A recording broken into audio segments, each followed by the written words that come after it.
Hvorfor tror du, Hanna er her? Hun har et traume for jeres opvækst, og jeg vil gætte på, at du har det samme.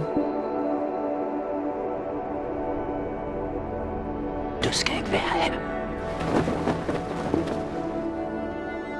Jeg havde altid forestillet mig, at Hannas lillebror også ville være fuld af lys.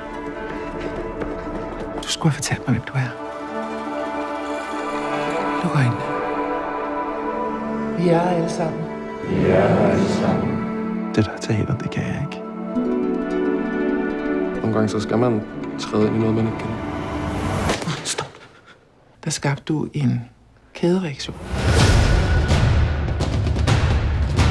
Der er konsekvenser i alt, hvad vi vælger at gøre.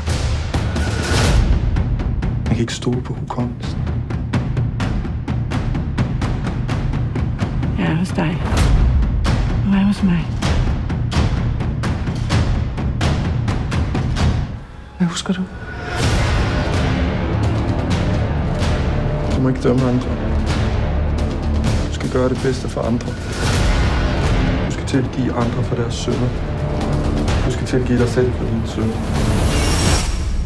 Du skal sige sandheden.